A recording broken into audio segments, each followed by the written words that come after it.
14 വയസ്സുകാരൻ ഒരിക്കലും കാണാത്ത കണ്ണൂർക്കാരിയെ കാണാൻ ട്രെയിന് കയറി കണ്ണൂരിലെത്തി സിനിമാ തിയേറ്ററിലേക്ക് പോയിട്ടുണ്ടെങ്കിൽ ഓൻ എത്ര കെങ്കേമനാണ്. അങ്ങനെ പോലീസ് രണ്ടെണ്ണത്തിനും കൂടി എങ്ങനെയാണ് നിങ്ങൾ പരിചയപ്പെട്ടതെന്ന് ചോദിച്ചപ്പോൾ കുട്ടി അഹങ്കാരത്തോടു കൂടി പറഞ്ഞു, ആവേശത്തോടു കൂടി പറഞ്ഞു, ഇൻസ്റ്റയിലാണ് പോലീസ്, ഇൻസ്റ്റഗ്രാമിലാന്ന്. രണ്ടുപേരെയും പിടിച്ച് ആ കുട്ടികളുടെ ഇൻസ്റ്റഗ്രാം പോലീസ് വായിച്ചു നോക്കിയ പോലീസിൽ എനിക്ക് സങ്കടവും വന്ന് ചിരിയും വന്ന്. സങ്കടം വന്ന എന്തിനാണെന്നറിയോ? അതിലെ അതിലെ കുട്ടി അങ്ങോട്ട് 5ാം ക്ലാസ്സിലെ കുട്ടി 3ാം ക്ലാസ് മുതൽ അയച്ച മെസ്സേജ് വായിച്ചു നോക്കുമ്പോൾ ഈ പെൺകുട്ടി ചെക്കനോട് പറയാ, എനിക്ക് ഏട്ടനെ കാണണം. ഏട്ടൻ പറഞ്ഞു, ഞാൻ തിരുവനന്തപുരത്തല്ലേ, പെട്ടെന്ന് വരാൻ പറ്റില്ലല്ലോ, എനിക്ക് കാണണം എന്ന് പറഞ്ഞാൽ കാണണം.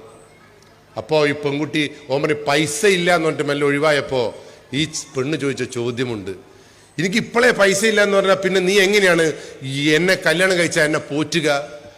അതോടുകൂടി ചെക്കൻ തകർന്ന് തരിപ്പണായിപ്പോയി. ഈ പെണ്ണിൻ്റെ മുമ്പിൽ എനിക്ക് പൈസ ഉണ്ടെന്ന് തെളിയിക്കാൻ ആ ചെക്കൻ കാണിച്ച വഴി എന്തെന്നറിയാമോ?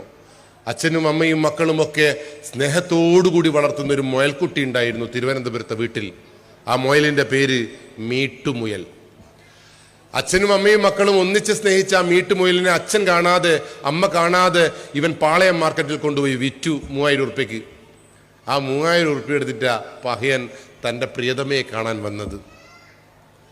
ഒരു കാര്യം ചോദിക്കട്ടെ, അതല്ലാതെ നിൽക്കട്ടെ, ഈ 14 വയസ്സുള്ള ചക്കൻ തിരുവനന്തപുരത്ത് നിന്ന് ഇവിടെ എത്തിയങ്ങളെന്ന് ആലോചിച്ചോ. നിങ്ങളോട് ഞാൻ നിങ്ങൾക്ക് കുറച്ച് പൈസയും തരാം, എൻ്റെ ATM എല്ലാം തരാം, ഒന്ന് ഗുരുവായൂർ പോയിട്ട് വരുമെന്ന് ചോദിച്ചാൽ നിങ്ങൾ വരുമോ ഒറ്റക്ക്? അപ്പോഴൊക്കെ നിങ്ങൾക്ക് 100 സംശയമായിരിക്കും. ഗുരുവായൂർ ഓർക്കാട്ടേരിയിൽ നിന്ന് നേരെ ബസ് ഉണ്ടാവുമോ, വടകര എന്നിറങ്ങിയിട്ട് കിഴക്കോട്ടാണോ പടിഞ്ഞാറാട്ടാണോ, 150 സംശയം ഉണ്ട്. അപ്പം നമ്മൾ ഒരിഞ്ഞ് പോകണ്ട, അവിടെ എന്നോളിന്ന് വരും. പക്ഷെ 14 വയസ്സുകാരൻ ഒരിക്കലും കാണാത്ത കണ്ണൂർക്കാരിയെ കാണാൻ ട്രെയിന് കയറി കണ്ണൂരിലെത്തി സിനിമാ തിയേറ്ററിലേക്ക് പോയിട്ടുണ്ടെങ്കിൽ ഓൻ എത്ര കെങ്കേമനാണ്.